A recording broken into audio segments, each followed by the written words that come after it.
This is Debbie, and welcome to another brand new episode of The Offbeat Life, where I speak to inspiring individuals who ditch the norm to live their best life and become location independent.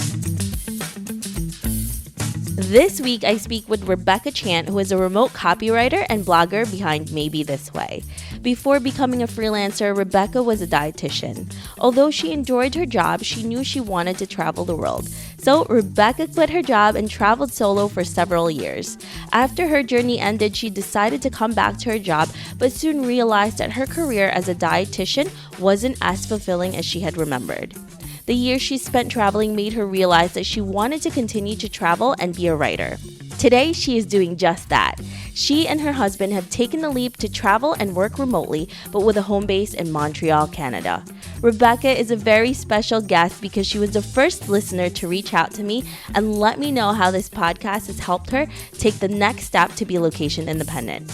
Her story and courage to live the life she truly wants to live is so inspiring to me. So if the podcast has also helped you take the leap to a life you truly love, make sure to send me a message at hello@theoffbeatlife.com. Who knows, I may just feature and interview you as well. Hey Rebecca, thank you so much for joining me here today. Thank you so much for having me. I'm so excited to have you on this show because you had emailed me a few weeks ago about featuring me on your website and then also letting me know how you enjoyed the podcast and how it helped you transition to a location independent lifestyle. And that made me so happy. So thank you so much for reaching out. Of course. I was so happy you responded to me. Never mind invite me on to your podcast. And I have listened to most of your episodes and they've all been really inspiring. And so everything I said was true. That makes me even more happy. This is exactly what I wanted to do when I started the podcast, is to inspire myself and other people to go into a freedom lifestyle and a life that they really want to live. And I'm so happy that you're doing that, Rebecca.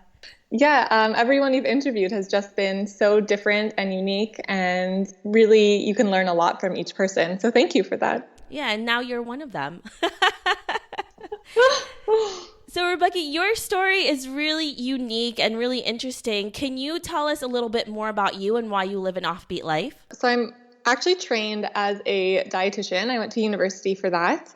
And I worked in a children's hospital for several years, and I kind of felt the call of traveling. So I quit my job, traveled for a while, and then came back to the same job and realized that that wasn't quite what I wanted to do anymore. So I switched careers. I went back to school for journalism and just graduated in April from my program. And now I am traveling and blogging and writing and living location independently, but with a home base in Montreal. And it's a bit, not I guess more unique, but my husband has worked for himself for the past 10 years, I believe. So it was something that was always kind of possible in the future to do because he was already working at home. He just had to make his business kind of location independent as well. But it was easier for him because he was already kind of doing it, but just from Montreal.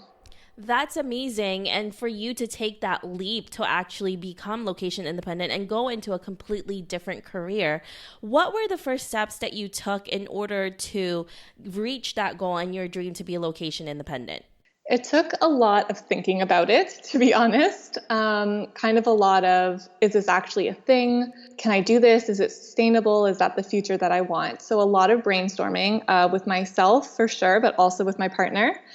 And then once I realized, yes, I want to do something more creative, something more free, I looked into kind of writing programs, you could say, because my background as a dietitian was purely science. And as much as I love writing, I felt the need to have a little bit more education behind that. And luckily, I'm from a province in Canada where university is pretty cheap. So that was possible for me. So I went into journalism. It was a year program. Thankfully, that was it.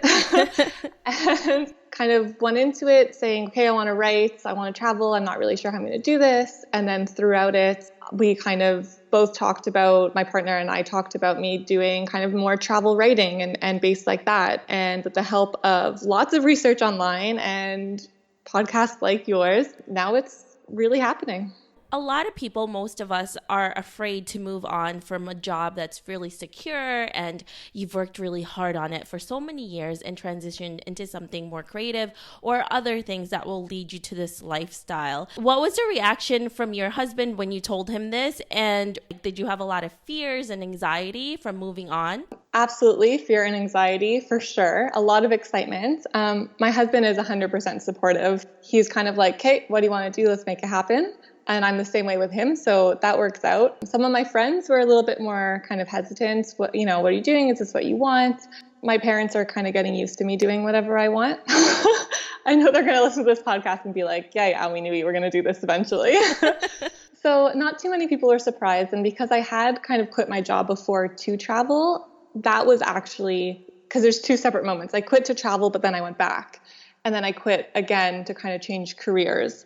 So the first time I quit was actually much scarier because it was the first time I had done something like that and people were telling me not to do it. And the second time people were kind of, less surprised about it.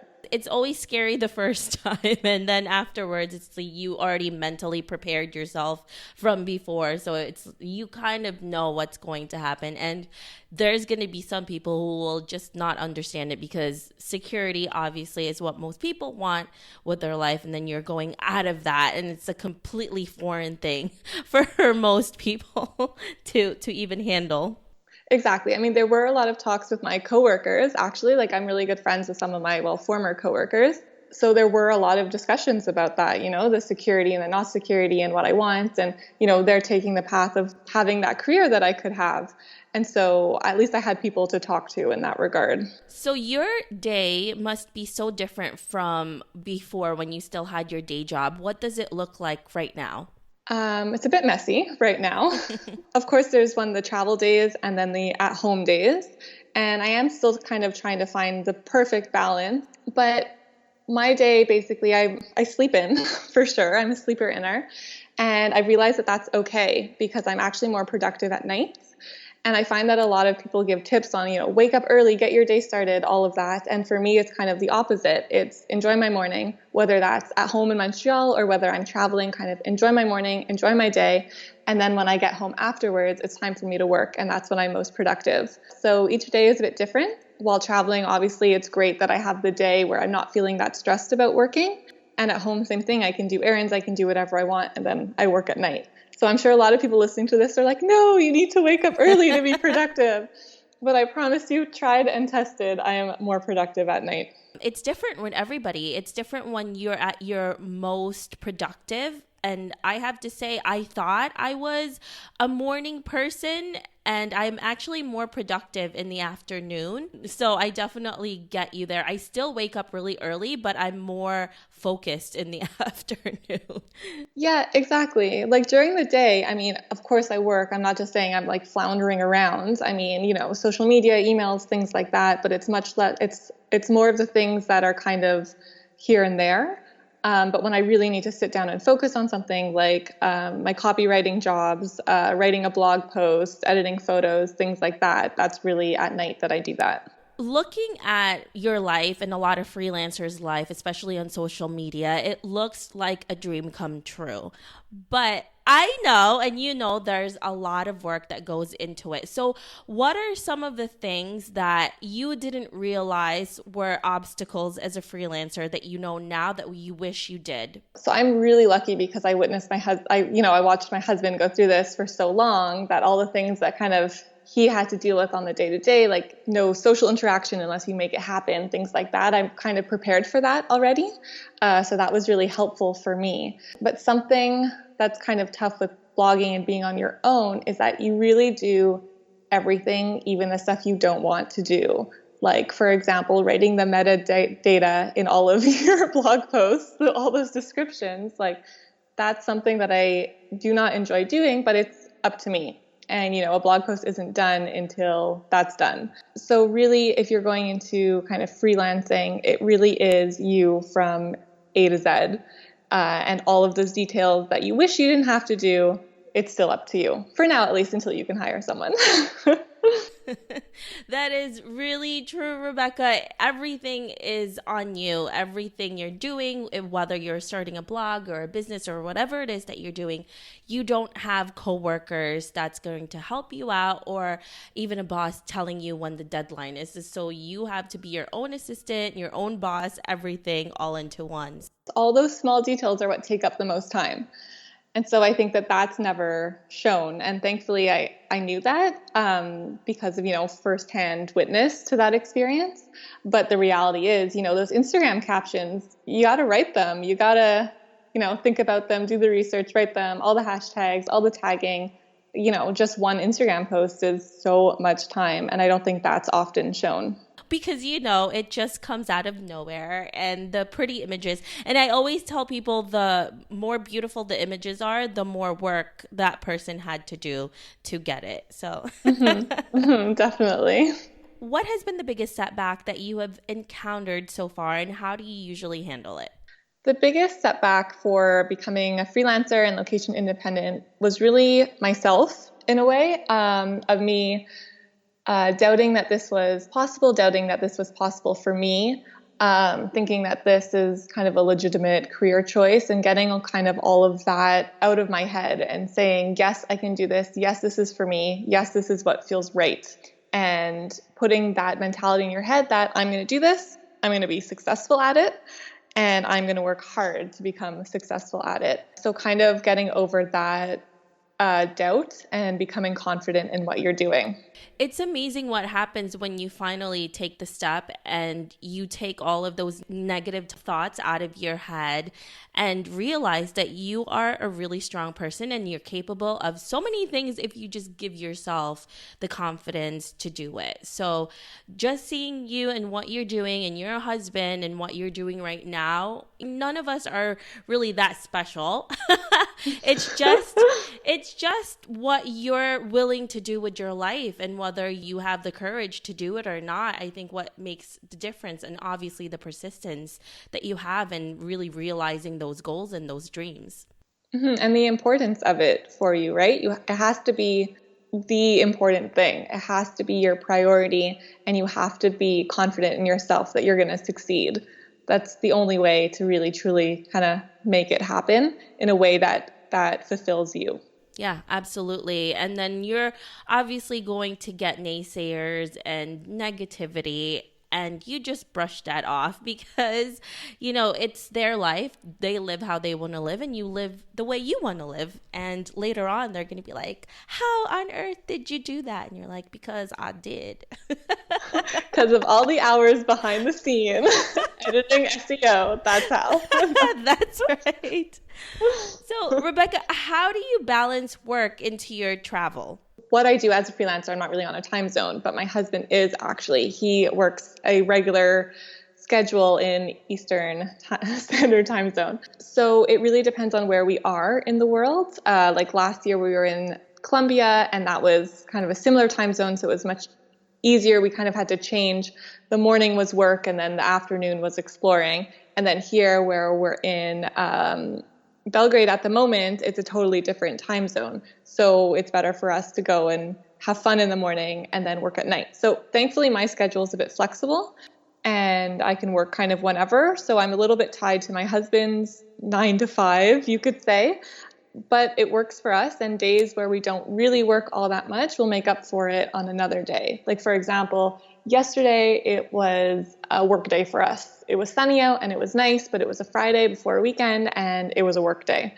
Whereas the day before was a travel day. So you just kind of have to balance that. Not every day is the same. Every day is different as a freelancer, as a digital nomad. So you just need to figure out how to make it work, because otherwise you're not going to make a living. You shouldn't be traveling and stressing out about work at every single moment. You also have to let yourself enjoy what you're doing, enjoy the travel time. And if you didn't work that day, that's okay. Go home, write down what you did that day so you can write about it another time.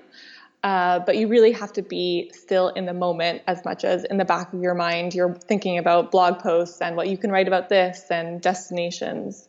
You must have spoken to a lot of people before you left your job and then after. What has been the worst advice you have ever received? The worst advice I've ever received was that first time that I quit so when I say I quit to travel, I traveled for about 2 years the first time. So I did come back for a little bit, and then got on a plane again. So it was about 2 years that I quit for. But when I quit my job, I kind of told people it was 6 months. I wasn't really sure how long I would go for. And a lot of people told me not to. A lot of people said, well, can't you just travel on like your vacation days? Kind of, keep this job, travel on. Thankfully, we have 4 weeks off. I know a lot of people don't have that privilege. Travel once a month every year. Oh, no, sorry, not once a month, for a month every year, and kind of get the travel bug out of your system that way. That was kind of counterbalanced with a lot of people telling me that they had wished they traveled when they were younger and didn't have kids and all of that stuff. So if I had listened to one side, I would still be in a job that I did enjoy, but just totally different from what I'm doing now. But I'm glad I listened to kind of the other people say that, they wish they had traveled. They were super happy for me that I was making that decision. It's really interesting how there's so many what ifs and regrets once you get older. But if you actually took that leap and took the risk to do what you want to do, it becomes a totally different story, right? Yeah, exactly. And I had a lot of people come up to me and be like, oh yeah, like back when I was your age, I went on like this 2 month vacation or this 2 month trip somewhere, and it was the best time I had ever. I wish I'd done it again. There was a lot of that. And like, I'm super glad that they traveled and I'm super glad they did that. But I knew for me, it was more than a one-time thing. And it could be a lifestyle, and it could be your whole life. And it's about not just traveling, but just with anything that you set your mind to. You could really design your life however you want to. Yeah, exactly. It doesn't have to be travel full time. I mean, I'm not traveling full time. It doesn't even really have to be about the travel if you don't want it to make it all about that. Like, it's really whatever feels right for you. So you've talked about your husband. What does he actually do for a living? Now I'm curious. Okay, so it's a little bit not complicated, but it's a little bit unusual. So I'm going to really simplify it. I have practiced simplifying this. So large companies, or new companies, or kind of any company starts up, they always have like telecommunication needs. So that means phones, internet, conferencing, you name it. When a company sets up, they need these things, or when they're growing or when they're merging. So he actually gets kind of hired by these companies to figure it out for them. He like does the shopping for all of the systems that they need, and he puts it all in place. He's kind of like a broker for telecom for companies. Oh, it's like personal shopping for telecom. Yes, exactly. Yes. That is pretty unique, and that's an interesting job. I've never heard of anyone have that job before. So both of you are super interesting. Yeah, he kind of created that job from thin air. There's not many people who do what he does, and it's grown over the last 10 years. Yeah, he's pretty special. Well, it's great that you both found each other. So when you're traveling, obviously you have to stay productive as well. So do you have any productivity tip that has worked for you? This one I resisted quite a bit. This one I learned from, my partner's experiences, is to go outside at least once every day. And I know that sounds kind of silly, because most people leave their house every day at least once. But when you're working for yourself, you don't have to necessarily. You can stay in your pajamas all day. You can change into regular clothes and stay at your computer all day. But fresh air is important. And it took me a while to get on board with that, because right when I made the transition to like working from home, I was like, this is awesome. I don't have to leave the house. I don't have to do anything. And then you realize, no, actually, you need to leave the house to get stuff done, to get some fresh air and make the day much better, but also possibly, to keep doing that day after day. I mean, after a while, it's harder to be more productive when you're just staying at home all day. And then you also get distracted with certain things. And I think you're right. Definitely going outside and getting fresh air will help so much. Yeah, it kind of resets your day in a sense. Like the moment you're starting to feel uninspired, it's like, okay, time for a walk. How were you able to finance this chosen career at the start, and how do you continue to create income today? Thankfully, I had a unionized job at the hospital, so I had a real salary. So I was able to save some money there. And then when I went back to school, I did have to take out some loans to kind of tie me over, just as a safety net.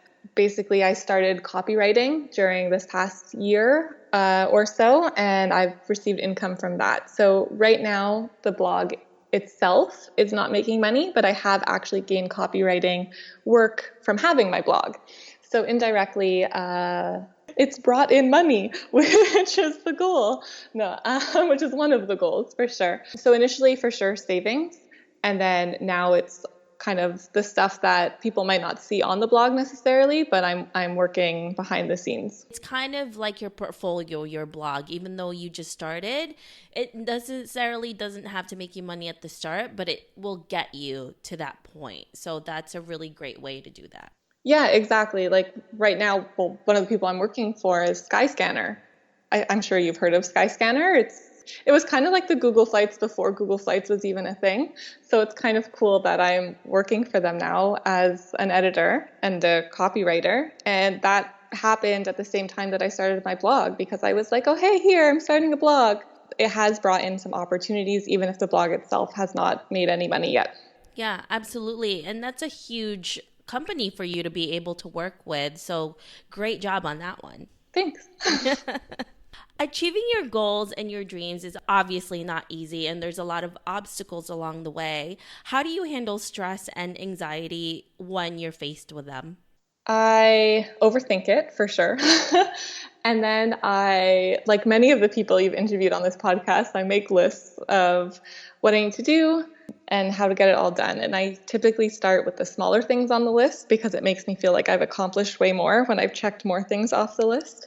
I mean, of course, with any freelancing at the beginning, it is stressful. There is some anxiety about, okay, how am I actually going to, pay my rent, pay all my bills? But it can also be very blocking if you let it kind of take over. So when you're feeling that stress, you kind of have to sit down, reprioritize what you have to do and kind of just start doing it. All of that stress comes because you're doing something I feel like it's good. Yeah, the stress can be motivating too, when there's some fire under you to get things done. It can be very motivating for sure. But yes, the thing is that a job is a job. There's going to be stress no matter what. But the point is that it's a good stress because you've chosen to have this as your job. Let's fast forward to 50 years from now, and you're looking back at your life. What legacy do you want to leave, and what do you want to be remembered for? Okay, this question I have been thinking about because you ask everyone this, and every time I'm so intrigued by what people answer. I love it, except for I don't have a good answer for it just yet. Because I'd love to be able to say, I obviously want to inspire people to kind of follow what feels right for them and what they want to do, for sure. And of course, if that's travel, that makes sense for me. But it could be something else that makes better sense for someone else, kind of follow what they want to do. For sure, I am a very strong feminist. And so I do want to leave somewhat of a feminist impact, whatever that means, either engaging in conversations with people or motivating other strong women. Well, all women are strong, but other women to kind of follow what they want to do.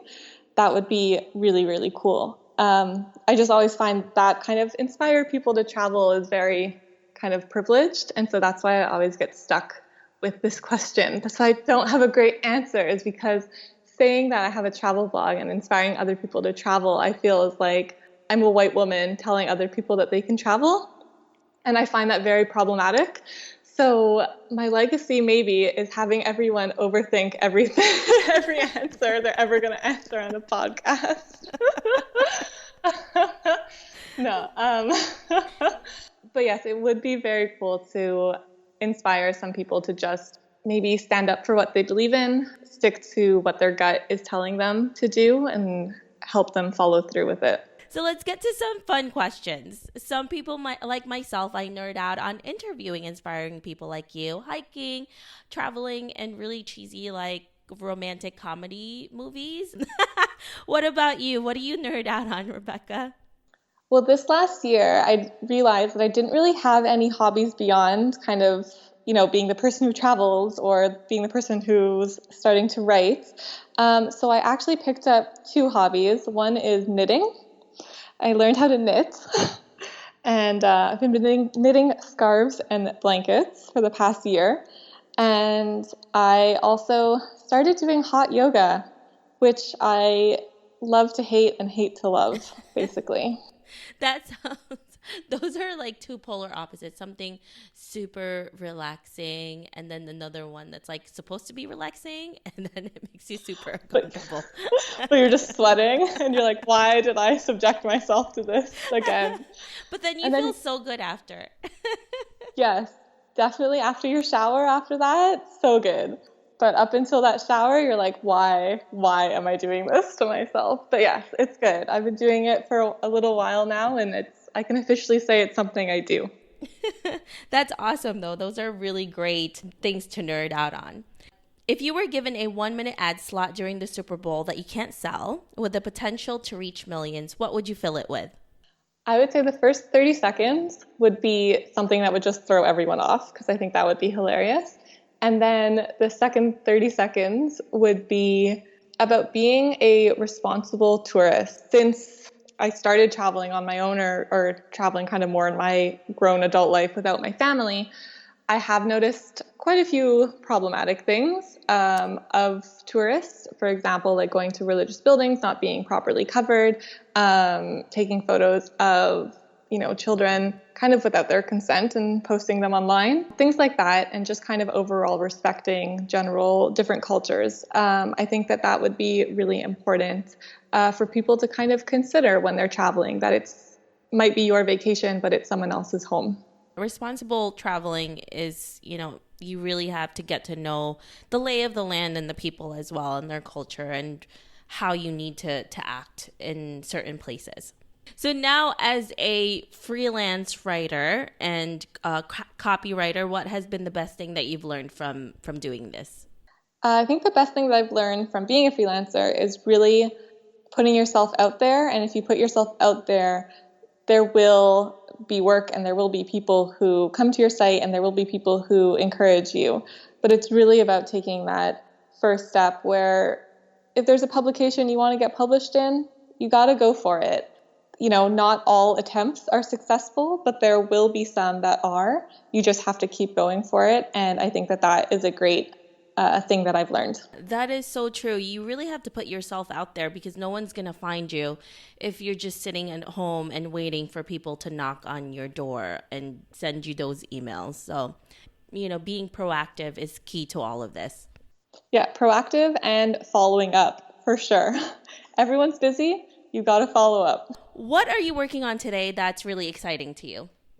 Well, definitely the blog, because it technically launched at the end of May, and then at the beginning of June, I finally had the courage to actually send the link to my friends and family. So the blog is still fairly new, and I'm still very proud of it.